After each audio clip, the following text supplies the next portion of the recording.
STT বিষয় নিয়ে মুক্তির নিয়োগ এবং আমাদের শিক্ষকদের নিকট বারে বারে আমরা দেখে যাচ্ছি 2022 সালের সেপ্টেম্বর মাসে আমরা এসটিটি পরীক্ষা অনুষ্ঠিত হয়েছিল, কিন্তু এখনো অবধি রেজাল্ট পাবলিশ করেনি এবং নিয়োগ প্রক্রিয়া সম্পন্ন করা হয়নি।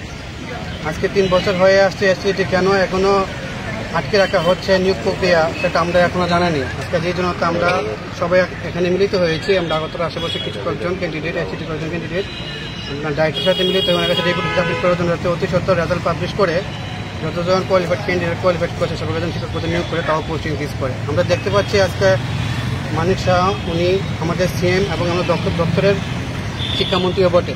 তো স্যার সমস্ত দপ্তরের যত নিয়োগ প্রক্রিয়াগুলো সেগুলো সম্পন্ন করছে, কিন্তু এসটিটি কাজের নিয়োগ প্রক্রিয়াগুলো এখনও সম্পন্ন করছে না। তো আমরা বুঝতে পারছি না কেন নিয়োগ প্রক্রিয়া আজ অবধি আটকে রাখা হয়েছে। আপনারা দ্বারা মিডিয়ার দ্বারা জানতে পারলাম যে আমরা সুপ্রিম কোর্টে কেসটা করেছে গভর্নমেন্ট এসএলপি আকারে। তারপর আমরা খোঁজখবর নিয়ে দেখলাম যে এই খবর এসটিটি প্রসেসটা কেসটা শেষ হয়ে যেত, কিন্তু 2012 সালে প্রিভিয়াস একটা কেস আমরা কেসের সাথে অ্যাড করে দিয়েছে, যার জন্য প্রসেসটা অনেক লেংদি, একদম অনেকটা লেংদি হয়ে গেছে। তো আমরা বুঝতে পারছি না কেন এসটিটি বিষয়টা নিয়োগ প্রক্রিয়াটা এইভাবে আটকে রাখা হয়েছে।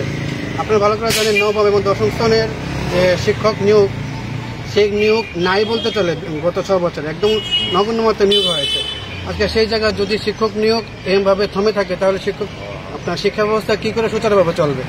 আপনার এই এসটিটি নিয়োগ প্রক্রিয়া যেহেতু সম্পন্ন হয়নি, যেহেতু কেস আছে, তার জন্য এসটিটি নতুন এক্সাম, এসটিপিজির নতুন এক্সাম সব আটকে আছে, কোনো নিয়োগ প্রক্রিয়া সম্পন্ন করা হচ্ছে না। আজকে কোয়ালিফাইড ক্যান্ডিডেটরা অনেকে আছে, তারা ওভারেজ হয়ে আছে, তারা নেক্সট পরীক্ষায় বসতে পারবে না। তো এমন করে কতদিন চলবে? আমরা দেখতে পাচ্ছি বিভিন্ন পত্রপত্রিকার মাধ্যমে, টিভির মধ্যে আমরা দেখতে পাচ্ছি যে স্কুলগুলোর মধ্যে আয়া দিয়ে ক্লাস করানো হচ্ছে, যারা বিআরপি সার্ভে ক্যান্ডিডেট তারা যুদ্ধ অবস্থায় ক্লাস করানো হচ্ছে, তারা কিন্তু দরকার নেই ক্লাস করতে হবে, তারা যুদ্ধ অবস্থায় ক্লাস করানো, তারা দিয়ে পরীক্ষা নেওয়া হচ্ছে, অন্যান্য কাজগুলো করানো হচ্ছে। তো শিক্ষা দপ্তরে যদি একটা পরীক্ষা যদি নিয়োগ প্রক্রিয়া যদি 3 বছর আটকে থাকে এবং নতুন পরীক্ষা না হয় তাহলে সেটা অত্যন্ত নিন্দনীয়। তো আমরা মানিক শাহ মহোদয়ের নিকট, আমরা সিএম স্যার মহোদয়ের নিকট, আমরা শিক্ষামন্ত্রী মহোদয়ের নিকট আমরা বারংবার আবেদন করেছিলাম যাতে মানবিক দৃষ্টিভঙ্গ দিক দিয়ে তারা বিষয়গুলো দেখে এবং এসটিটি নিয়োগ প্রক্রিয়াতে অতি দ্রুত সহিত সম্পন্ন করে, কিন্তু সেটা হচ্ছে না।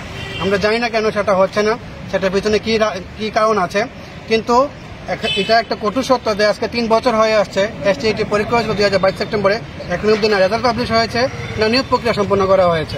তো আমরা বুঝতে পারছি না যে এটা কিভাবে এতদিন জন্য দেরি করা হচ্ছে, কেন আটকে রাখা হচ্ছে। আমরা বারংবার এখন কোথায় এলেন?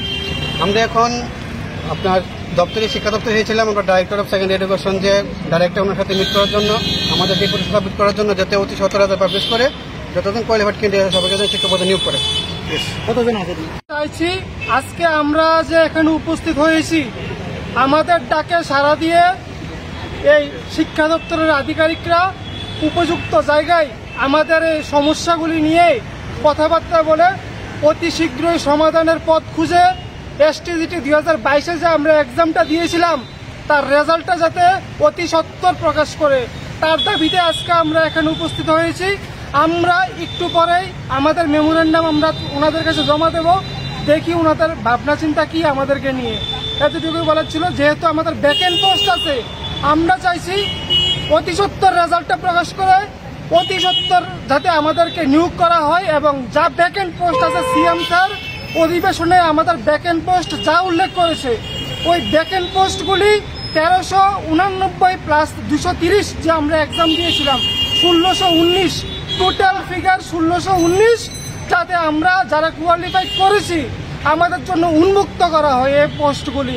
আমরা চাইছি এই পোস্টগুলি রিলিজ করে অতি সত্বর আমাদের রেজাল্ট প্রকাশ করে আমাদের একসাথে যাতে নিয়োগ করা হয়, সেই দাবিতে আজকে আমরা এখানে উপস্থিত হয়েছি। আমরা দেখি ওনাদের সঙ্গে কথা